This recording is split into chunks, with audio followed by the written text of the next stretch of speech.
Ibu bapak, saudara yang Tuhan Yesus kasihi, selamat pagi. Semoga semua dalam keadaan baik, sehat, bahagia. Amin. Ya, ibu bapak yang Tuhan Yesus kasihi, saudara-saudari, suatu saat ada seorang pemuda yang berulang kali mendatangi seorang yang bijaksana, seorang yang penuh hikmat, meminta beliau untuk menjadi gurunya, untuk membangun spiritualitasnya, membangun kewaspadaannya dalam hidup, semakin menjadi orang yang berarti dalam hidupnya. Karena sudah berulang-ulang didesak, akhirnya sang guru mengizinkan untuk menjadi muridnya. Magang dulu. Dan tugasnya adalah satu, diam dan tenanglah. Apapun yang kamu lihat, apapun yang kamu saksikan, rasakan dengan indrawimu, diam dan tenanglah. Oh, gampang itu guru. Kecil. Akhirnya mereka melakukan perjalanan ke berbagai tempat. Dalam perjalanan dan tempat-tempat di situ berbagai peristiwa terjadi. Ada yang mengasihkan, ada yang tidak mengasihkan. Ada yang mengganggu nilai-nilai dalam diri. Misalnya saja ketika di satu tempat ada segerombolan orang dari kejauhan terlihat sepertinya sedang mengalami kebocoran perahu, dan kemudian meminta-minta tolong dari kejauhan. Tapi sang guru diam diri saja. Moral seorang magang ini, intern ini, terganggu. Kenapa orang yang dianggap bijaksana, orang yang dianggap hebat, ini mendiamkan situasi itu? Kenapa enggak segera mencari pertolongan ke dusun atau desa terdekat dengan pantai di sana untuk membantu? Guru-guru, kenapa kita diamkan saja? Tolong mereka. Mereka teriak-teriak tolong. Dari kejauhan di atas tebing di sana pantai terlihat. Diam dan tenanglah. Sampai bingung nih murid ini, benar nggak saya memilih guru ini ya?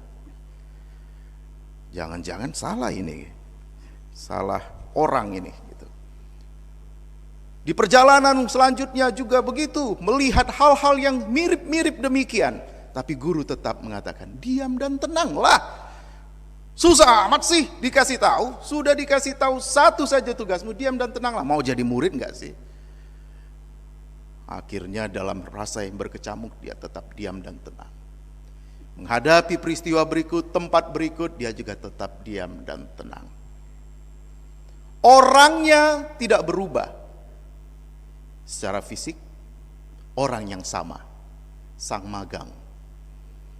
Tapi lambat laun di dalam dirinya, ia menjadi pribadi yang melihat itu tidak dengan hanya indrawinya merasakan semua, tapi dalam ketenangan, dan memaknai itu. Apalagi setelah guru menjelaskan, tahu enggak setelah perjalanan panjang, yang engkau ingin selamatkan, yang kau ributi tadi, yang kau desak itu, aku untuk membantu, itu adalah para perompak yang mau menjarah merampok desa yang ada di tepi pantai. Apakah kita harus membantu? Diam dan tenanglah. Ibu bapak yang Tuhan Yesus kasihi, perubahan tidak selalu dilihat secara tuntutan atau determinasi, tergantung dari eksternal. Perubahan yang demikian akan bersifat temporer. Perubahan yang demikian adalah bentuk modifikasi, respons, reaksi terhadap apa yang terjadi di luar. Yang tentu terjadi di luar kita adalah sesuatu yang berubah dan tidak dapat dikendalikan. Tetapi perubahan di dalam diri adalah perubahan yang dapat kita kendalikan dan sifatnya hakiki, mendasar, bahkan radikal. Perubahan yang demikian yang membuat kita menjadi manusia, melihat sisi-sisi lain dalam kehidupan dengan kacamata yang berbeda dan respon yang berbeda, seperti sang guru tadi. Dan itu menuntut upaya yang tidak mudah. Adalah sesuatu bagi kita untuk mengekang lidah, mengontrol diri, menjadikan diri untuk taat, patuh, disiplin atas apa yang seharusnya kita lakukan.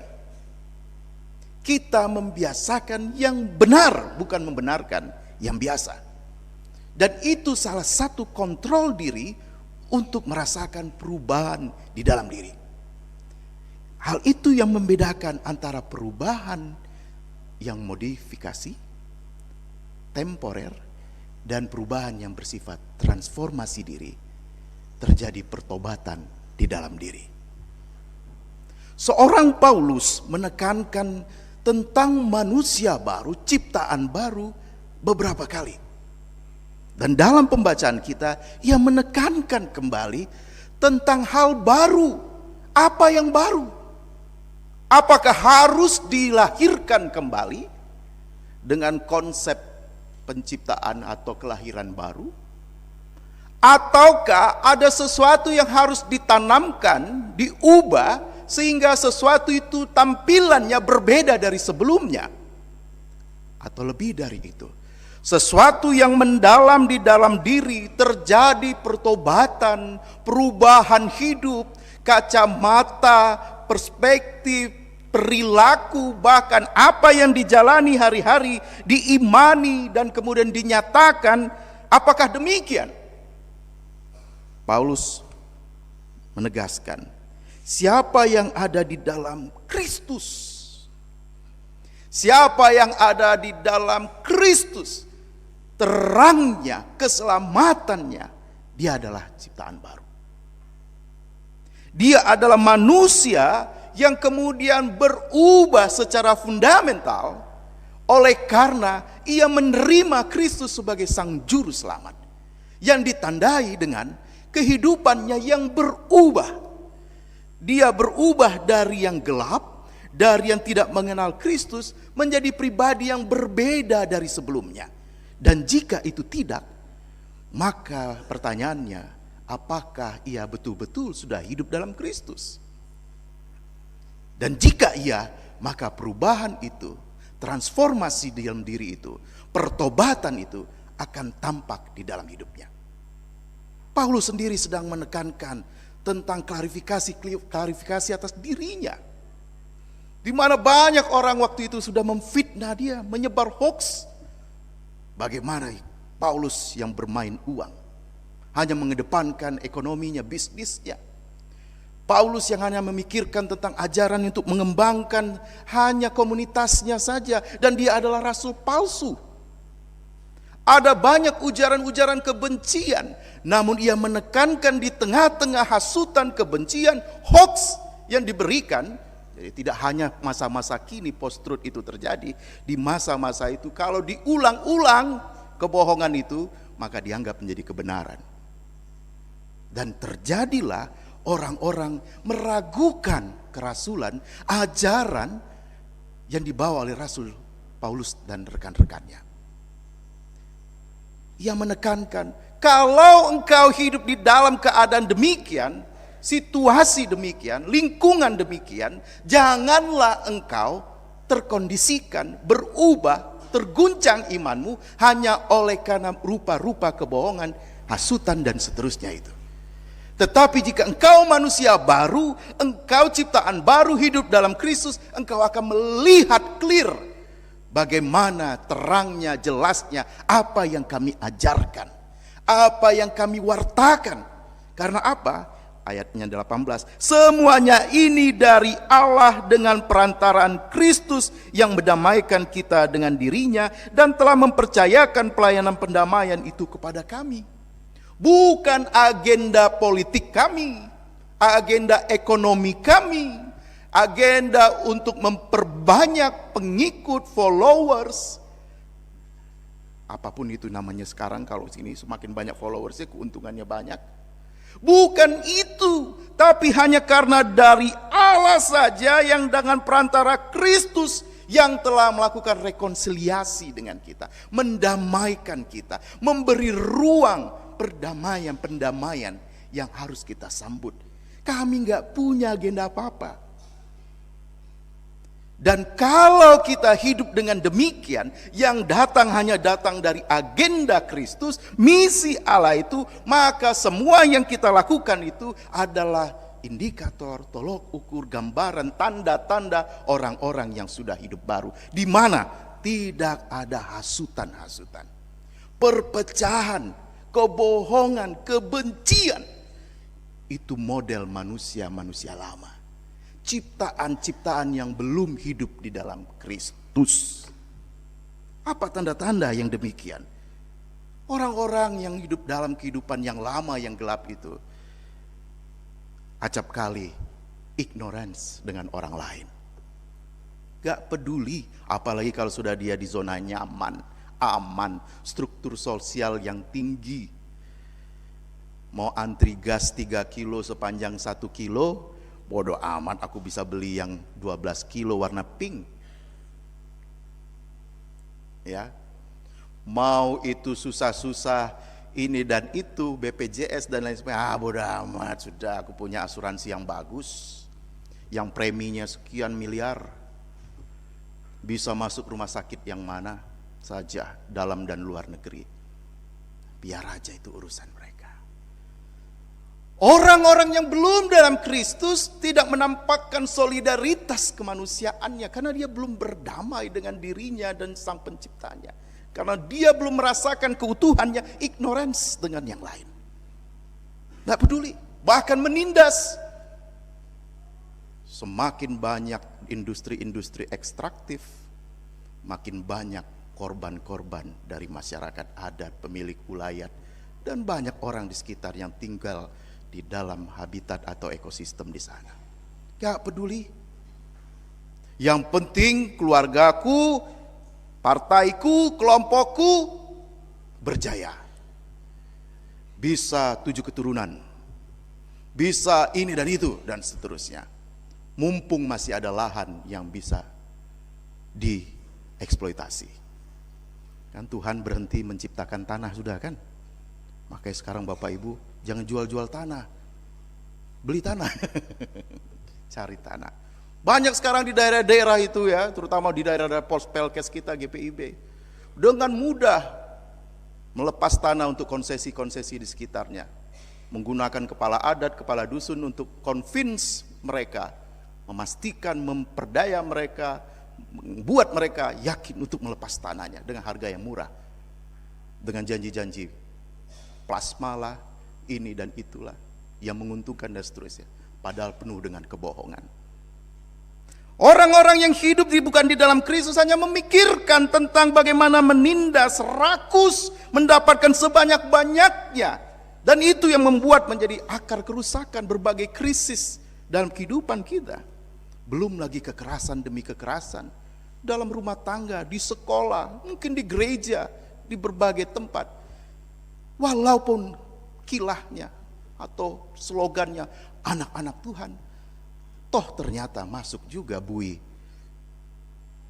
Kalau dalam masa election, pilih mana? Pilih anak-anak Tuhan, begitu kan? Betul nggak? Katanya jangan politik identitas, tapi gereja juga banyak begitu. Pilih anak-anak Tuhan. Baru berapa bulan, jadi menteri ini masuk bui. Dana bansos COVID disunat. Anak Tuhan itu, waktu menang dipilih langsung bikin syukuran besar-besaran. Saya menyaksikan. Dapat kesempatan untuk memperbaiki infrastruktur bangsa dengan teknologi komunikasi informasi. BTS bodong di mana-mana. Anak Tuhan juga dibilang itu. Kampungnya sendiri dikorupnya, dibohongi.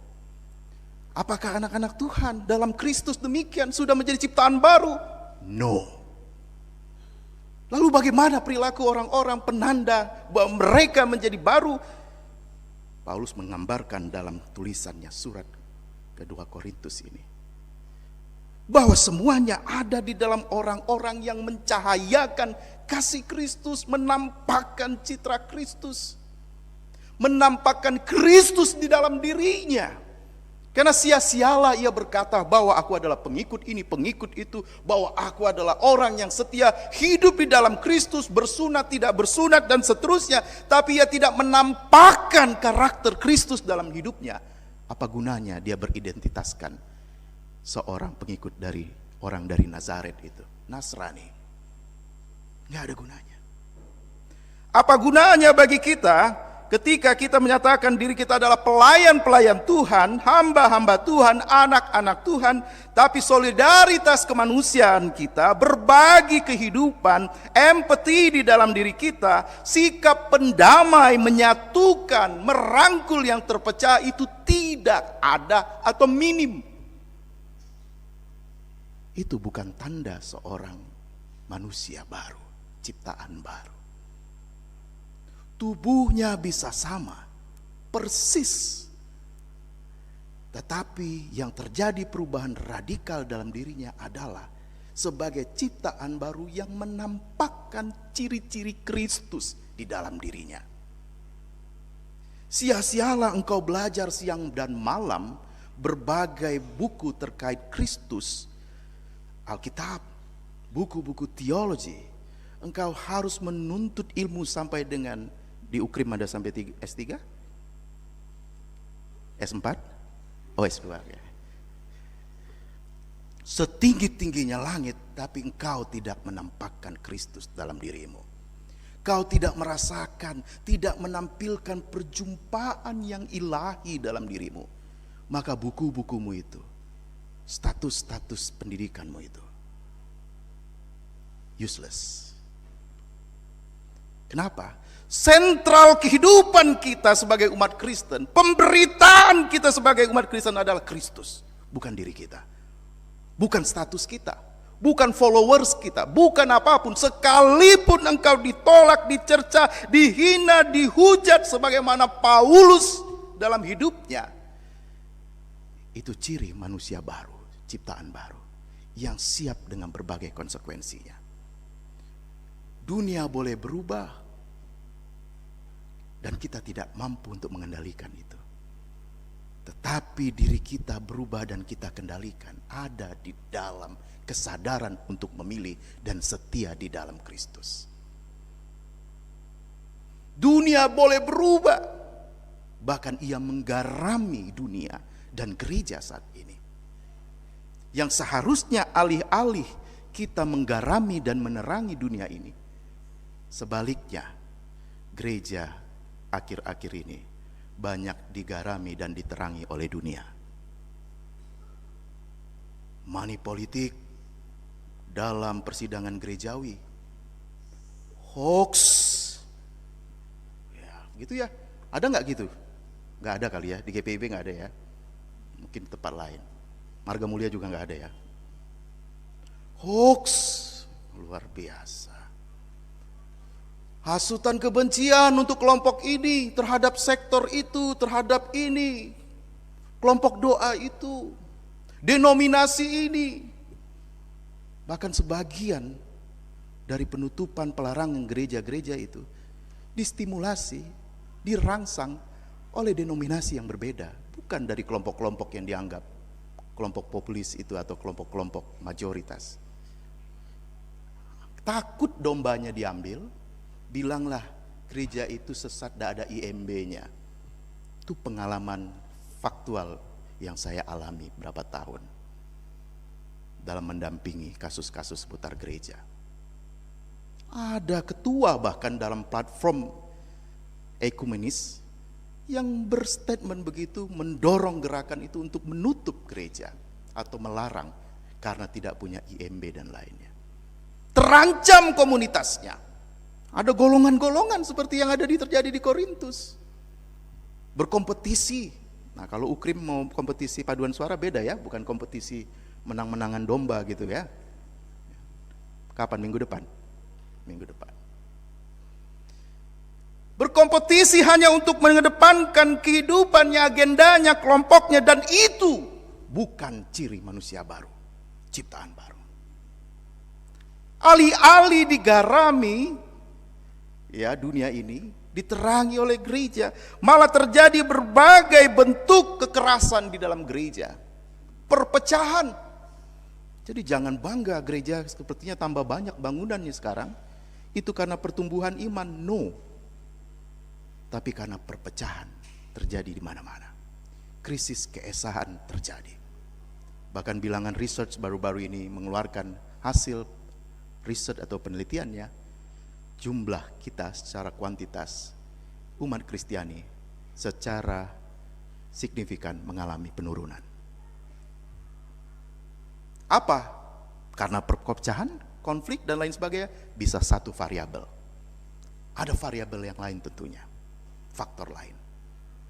Tapi ini menandakan bahwa sudahkah kita, kehadiran kita sebagai manusia baru, ciptaan baru, menghadirkan damai bagi yang lain, keadilan bagi yang lain, kebenaran bagi yang lain, dengan tidak menyebabkan perpecahan di dalam hidup persekutuan masyarakat dan bangsa kita.